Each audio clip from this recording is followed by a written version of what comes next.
नमस्कार, आप देख रहे हैं द न्यूज़ नाउ और मैं हूं आपके साथ सुमिल अब्रोल। 5 अगस्त 2019 एक हिस्टोरिक दिन, एक हिस्टोरिक डिसीज़न जम्मू कश्मीर के लिए लिया गया था। उस समय में जाएंगे, यानी कि कुछ थोड़ा पास्ट में जाएंगे तो इसको थोड़ा सा याद करेंगे। हर किसी के माइंड में उन दिनों, क्योंकि अगस्त की जब शुरुआत हुई थी 2019 में, तो जम्मू कश्मीर के ऊपर कई बड़ी जो डेवलपमेंट्स थी और कई सारी बड़ी बातें उस समय हो रही थी। हर किसी के माइंड में ये था कि अब क्या होने वाला है, कुछ बड़ा होने वाला है, और बड़ा हुआ। स्टेट से यूनियन टेरिटरी के बीच में जम्मू कश्मीर को तब्दील कर दिया गया। लद्दाख के साथ बाइफर्केशन हुई, उसको भी अलग से यूनियन टेरिटरी बना दिया गया। और अब पूरे 2 साल आज के दिन 370 को हटाए हुए जम्मू कश्मीर में हुए हैं। क्या कुछ मेजर डेवलपमेंट्स रही हैं और कुछ बड़ी बातें, इसके ऊपर आज हम करने जा रहे हैं। और बातचीत में इस समय हमारे साथ मौजूद हैं डोगरा फ्रंट शिवसेना के सीनियर लीडर अशोक गुप्ता जी, जिनके द्वारा अक्सर बर्निंग इश्यूज़ के ऊपर भी बात ये करते हैं और इसके साथ साथ जम्मू के हित में भी हमेशा से ही अशोक गुप्ता जी ने आवाज़ उठाई है। गुप्ता साहब, आपका सबसे पहले स्वागत करूंगा मैं द न्यूज़ नाउ में। पास्ट में जाना चाहेंगे गुप्ता साहब, क्योंकि आप एक सीनियर मोस्ट लीडर हैं और कई सारी डिकेड से आप जम्मू कश्मीर की पॉलिटिक्स को देखते भी आ रहे हैं, समझते भी आ रहे हैं और एनालिसिस भी करते आ रहे हैं।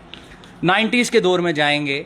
90s के दौर से लेकर अब तक जम्मू कश्मीर के बीच में क्या आपने चेंज देखा, क्या कुछ मेजर डेवलपमेंट्स रही, और इसके ऊपर थोड़ी सी अपना व्यू हमारे साथ शेयर करें। मैंने एक भूतपूर्व मुख्यमंत्री कुछ 3-4 दिन के दौरे पर यहाँ थे।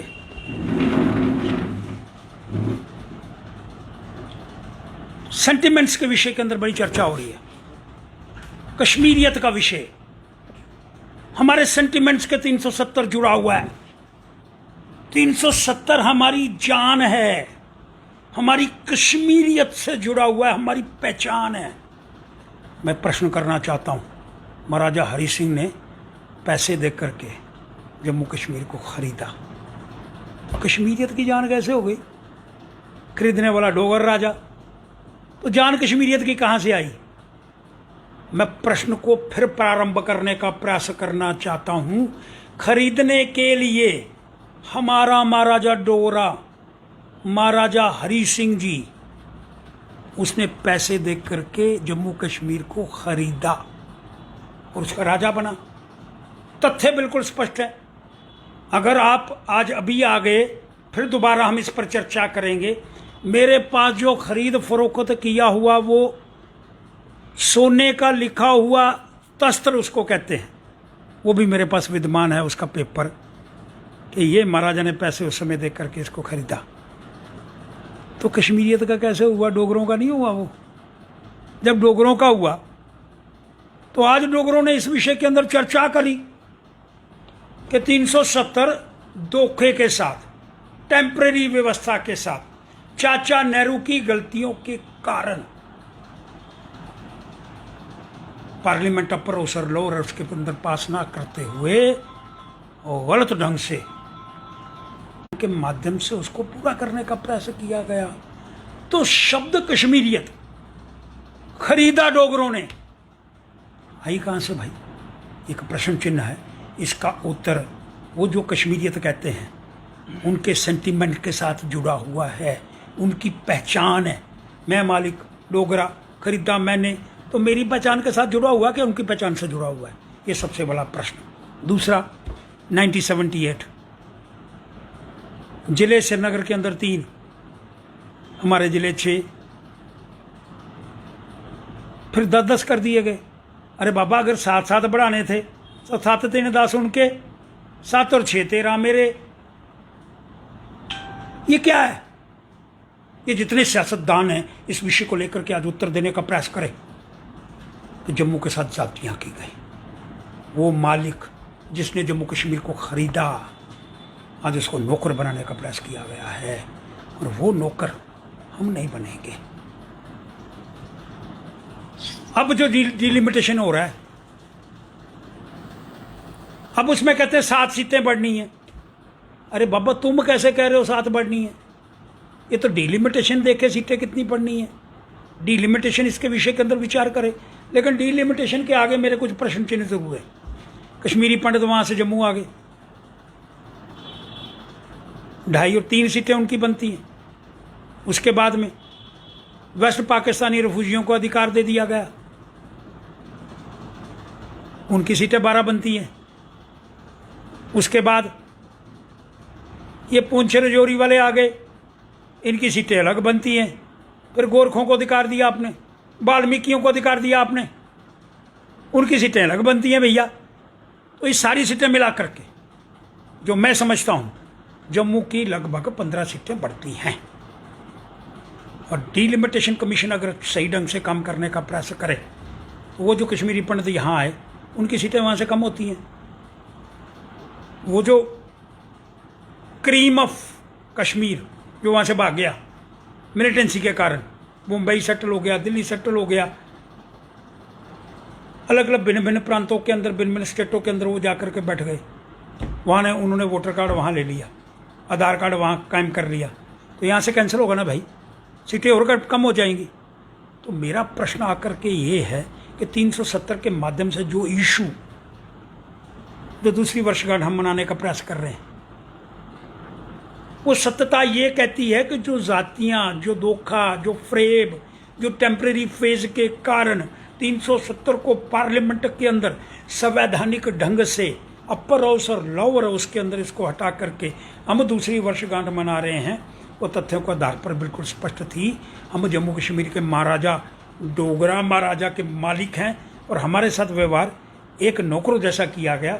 अब वो समय समाप्त और नया सूरज खिलेगा, नई किरणें आएंगी, नई रोशनी आएगी। ये तो गुप्ता साहब ने कहीं जो हिस्ट्री के बीच में जम्मू कश्मीर की अगर आप पढ़ते होंगे तो उसको हाईलाइट भी किया है, ट्रीटी ऑफ अमृतसर से लेकर इंस्ट्रूमेंट ऑफ एक्सेशन को लेकर और जो बड़ी डेवलपमेंट्स रही हैं। गुप्ता साहब आपसे ये जानना चाहूँगा, एक डिस्क्रिमिनेशन को लेकर जम्मू ने हमेशा एक आवाज़ उठाई है कि जम्मू के साथ, इस रीजन के साथ डिस्क्रिमिनेशन हुई है। क्या लगता है कि वो डिस्क्रिमिनेशन अभी भी जारी है या फिर उसके बीच में भी कोई बदलाव आप देख रहे हैं? हिस्ट्री डिपार्टमेंट 403 लोग वहां के भर्ती, जम्मू वाले 40, पौंड वहां भी पूरे, पौंड यहां भी इतने। अरे भाई साहब, ये डिस्क्रिमिनेशन शब्द जो है उसकी तौहीन है। वहां 403 उनको उन बच्चों को पैसे मिल रहे हैं डेली वेजर, सारे के चारे 403 डेली वेजर, जम्मू वाले 40 डेली वेजर, उनको पैसे नहीं मिल रहे। जम्मू वाले 40 मात्र, पांड इतने जितने वहां हैं। लेकिन क्या ये विशेष डिस्क्रिमिनेशन शब्द के आगे के शब्द लगा करके मैं चलने का प्रयास करूं? ये तो जातियां नहीं, महाजातियां, हमारे साथ महाजातियां करने का प्रयास हुआ है। और अब मैं माननीय उपराज्यपाल जी से कहना चाहता हूं, अगर अब भी जातियां होगी तो हम तो जन्मे ही नहीं, हम कहाँ मालिक हुए? फिर हमारे महाराजा ने कैसे खरीदा जम्मू कश्मीर? इसलिए 370 जब आपने हटाया, श्रीनगर से कोई आवाज़ नहीं आई, आपको जम्मू वालों का साथ मिला, तिरंगे झंडे जम्मू में, रैलियां जम्मू में, जिंदाबाद जम्मू में, मोदी जी आगे बढ़ो जम्मू में। तो डिस्क्रिमिनेशन जम्मू के साथ।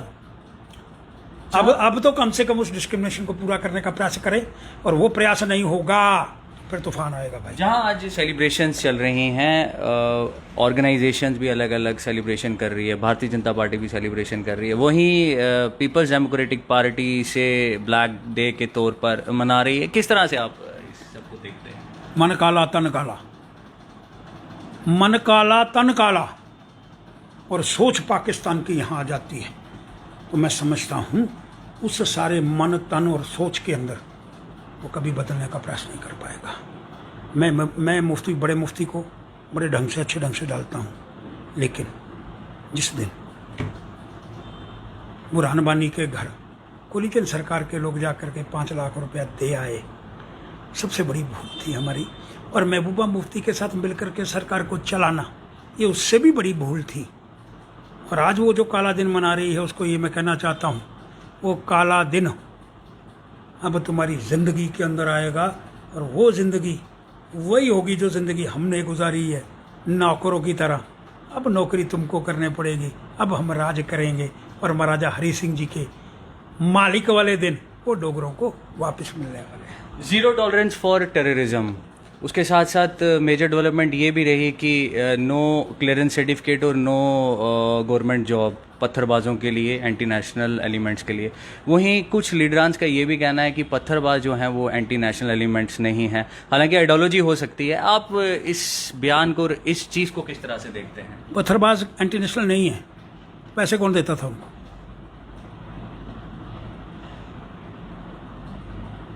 एक बहुत बड़ा मिलिटेंट लीडर पाकिस्तान के अंदर आज है, उसके 2 बेटे यहाँ थे, दोनों सरकारी पद पर थे। आप मेरी बात को समझ रहे हैं? वो जम्मू कश्मीर की सरकार से पैसे लेते थे। ये पहली सरकार आई जिसने 1100 बंदों की एक लिस्ट बनाई कि ये सरकार के अंदर बैठ करके प्रचार पाकिस्तान का करते हैं, अब नहीं करने होगा। 11 एक लिस्ट निकाली, 11 और निकाली, 22 हो गए, 44 की एक लिस्ट आ रही है और आगे बढ़ करके इसको टोटल हमको 1100 करना है। और इसके बाद एक और नई लिस्ट बन रही है 2500 की।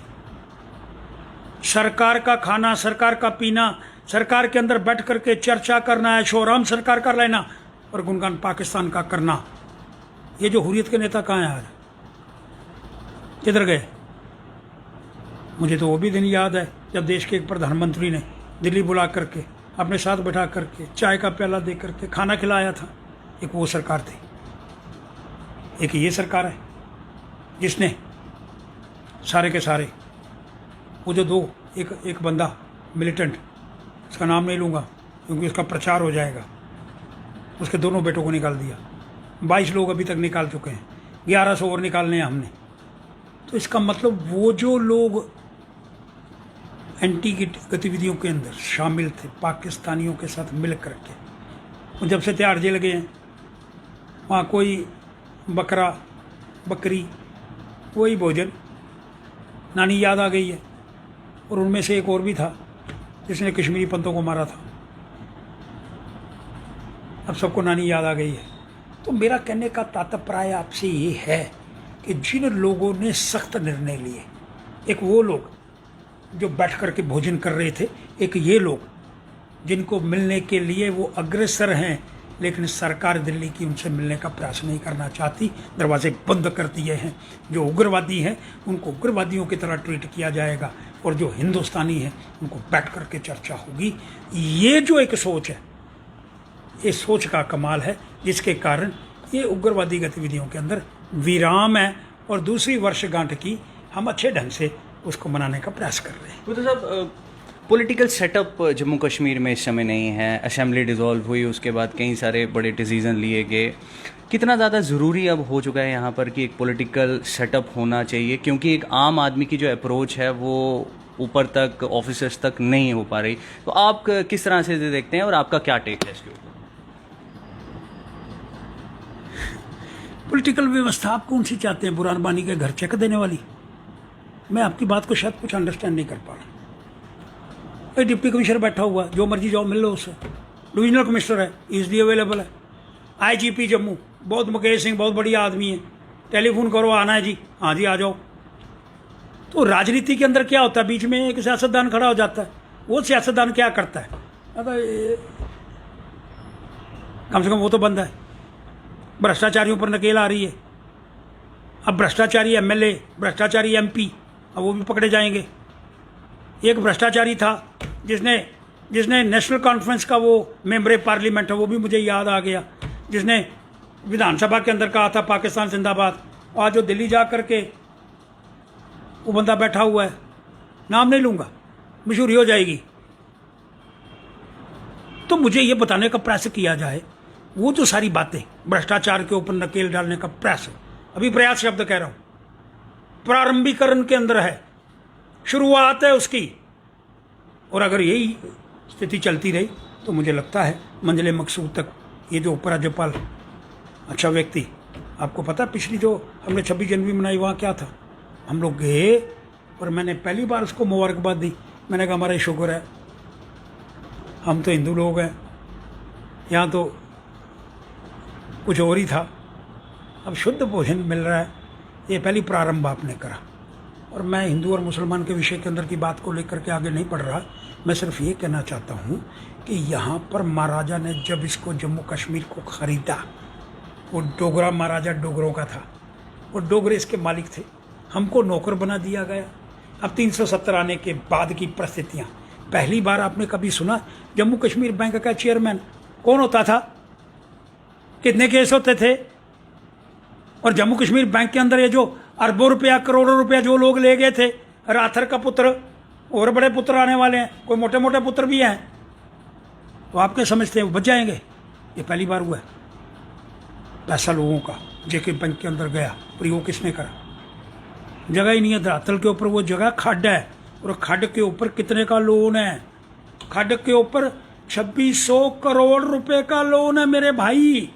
वो जो पैसे थे लोन वाले, उससे वे माल के अंदर कोई खरीदा गया, उससे दुबई के अंदर खरीदा गया, लेकिन लिए किसके लिए गए?